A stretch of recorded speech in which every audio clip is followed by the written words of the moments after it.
Have you ever engaged in any corrupt practices?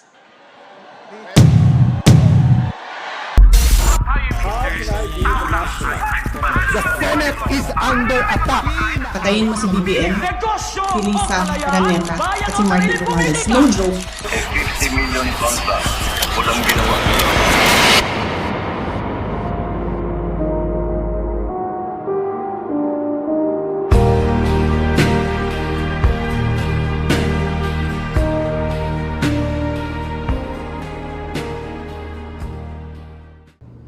Hi guys, Hi. this is the comment Section. podcast, Special episode. and I'll be your host for today. So, have you ever wondered why the same family names seem to appear in elections over and over again? Is it simply because they're trusted by the people, or does it raise concerns about fairness, accountability, and equal opportunities in public service? Well, in today's episode, my co-hosts and I will be talking about political dynasties in the Philippines, particularly how fat political dynasties can influence government decisions and the use of public funds. We'll look at why this issue continues to spark debate, why it matters to every Filipino, and most importantly, how ethics can help us better understand it. Together, we'll explore the facts behind the issue, examine it through ethical theories like virtue ethics and deontology, and discuss possible solutions that could promote more ethical and responsible governance. So, could you give us a gist about political dynasties? So, siguro background lang noonte. A fat political dynasty is yung term na ginagamit nila kapag maraming members of the same family hold different government positions all at the same time. So, this becomes a way para magkaroon sila ng abuse of power due to their family backings. So, according to the Philippine Center for Investigative Journalism, yung political dynasty is actually dominant sa ating country kasi they control roughly 8 out of 10 district representative seats, 71 out of 82 governorships, and 75% pala of all city mayoral positions they hold. Ang dami din pala. Oo. And studies by the Ateneo School of Government, nagre-reveal din sila ng toxic cycle kung saan yung severe poverty, they use it to firmly put their positions. While their absolute control sa mga local areas, instead of reducing poverty, nagpo-focus sila sa spending nila for political use. So, why does this matter to the Philippine society today? So this issue matters to Philippine society. Siguro kasi it affects a lot of key sectors. Kunyari, first yung mga everyday citizens tulad natin and yung mga local communities ay natatrap sa tinatawag nilang underdevelopment. Kasi yung mga public funds na meron sila ay ni-use nila for political use instead of yung mga essential services na kailangan natin. Second, yung mga qualified non-dynastic families or yung mga leaders are completely blocked out kapag mga elections kasi wala silang masyadong financial and influence backing katulad ng mga part ng family dynasties. Third, yung mga democratic institutions tulad ng mga cities councils are nag-weaken kasi nafe-fill din sila ng mga mayor's own relatives that destroys yung critical na check and balance system that we need to prevent corruption. Pero sa tingin mo, intentional ba talaga yung poverty dito sa Pilipinas?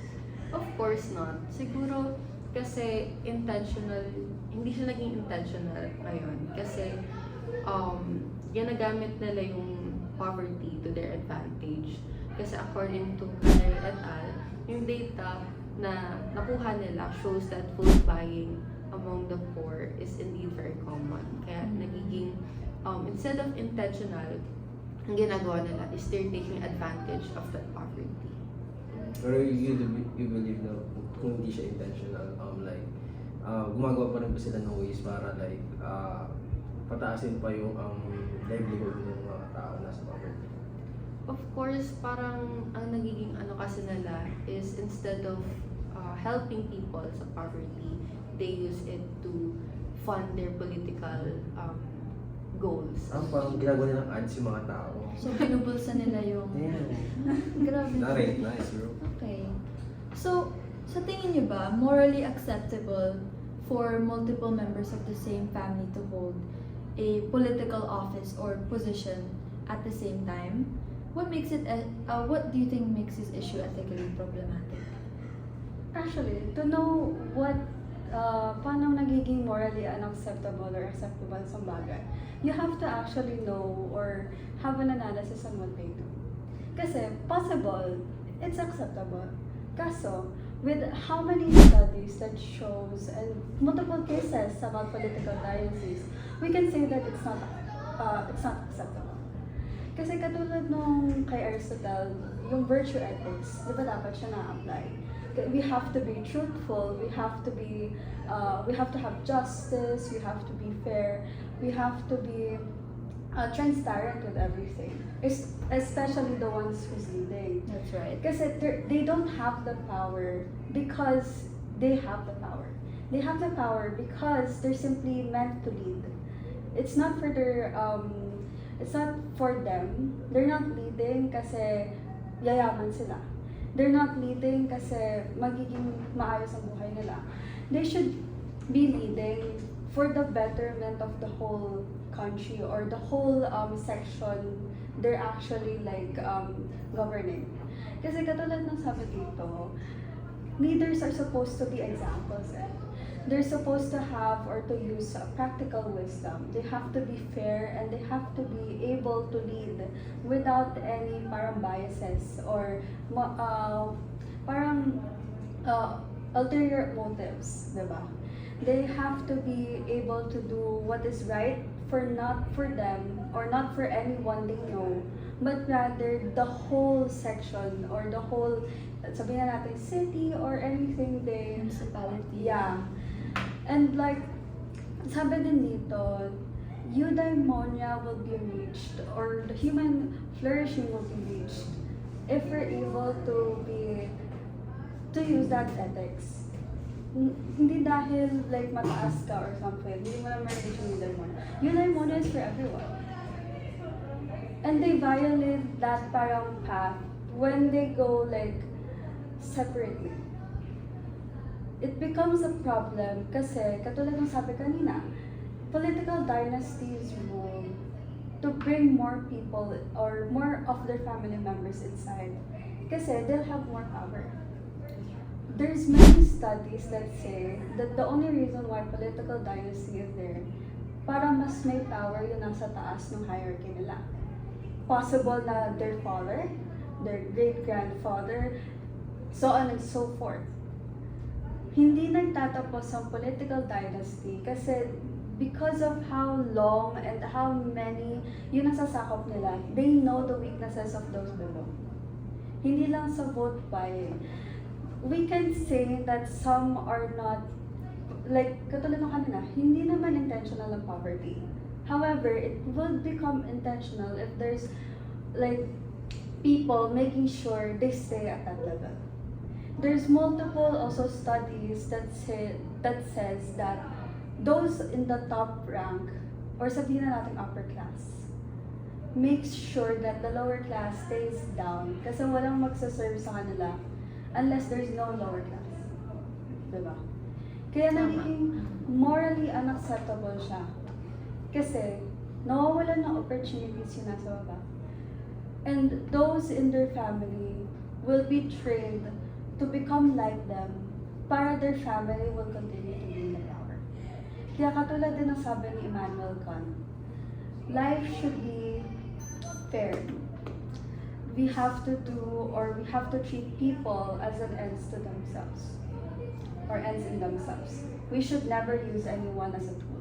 That's right. Okay. Tama yan, tama. Pero yung sinabi mo may possibility na maging good. May paborito ka bang political dynasty ka? Wala.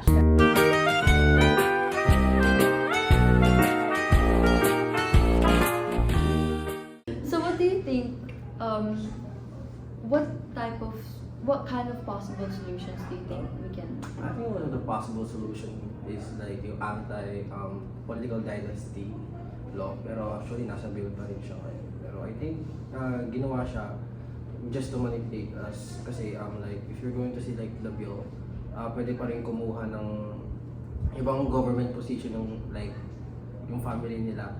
Pwede pa rin kumuha ng ibang government position pero hindi na same level. So ibang level na. Pero dependent. So parang ayun, parang sinasabi lang na meron naman tayong batas pero parang hindi naman nako-cover lahat ng ng position. So parang wala lang din. May political dynasty pa rin tayo. Tingin ko mas maganda if like ipa-public nila ng masusuyo, mas makikita natin ng mas maganda at ma-judge natin siya. Like ilalabas siya sa public, ngayon, thoughts natin, ganun.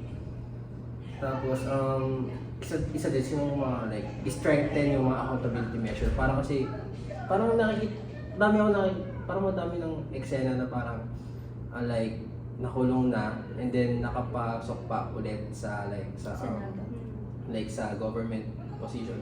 So parang nakulong ka na nga na may parang corruption cases ka na tapos tumatakbo ka pa rin. Sana mas like paigtingin natin yung parang measurements natin pagdating sa accountability. Tapos promote yung tapos isa pa yung promote and like siguro taasan yung budget funds sa education kasi doon magsisimula lahat ng tao.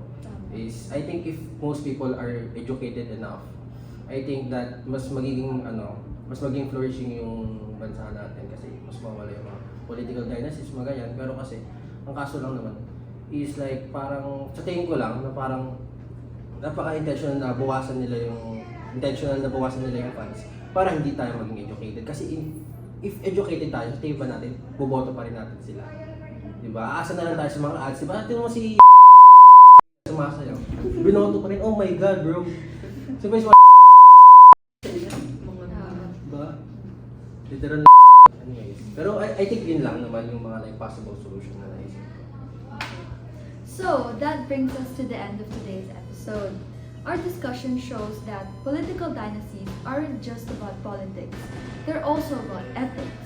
They challenge ideas of fairness, accountability, and opportunity, and what it truly means to serve the public. Whether or not someone comes from a political family isn't the main issue here. What matters is whether our leaders put the people's welfare above personal or family interests, and whether our democratic system gives everyone a fair chance to serve. As citizens, we also have a responsibility. By staying informed, thinking critically, and voting wisely, we can help promote ethical leadership and stronger democratic institutions. Thank you so much for listening. We hope this discussion gave you a deeper understanding of the ethical issues surrounding political dynasties and encourage you to reflect on the role each of us plays in building a better Philippines. Wow! Until next time, take care and keep asking the important questions. Bye-bye! Pag yan pinag-record, tatali na lang ako. Tatali na lang ako. Okay.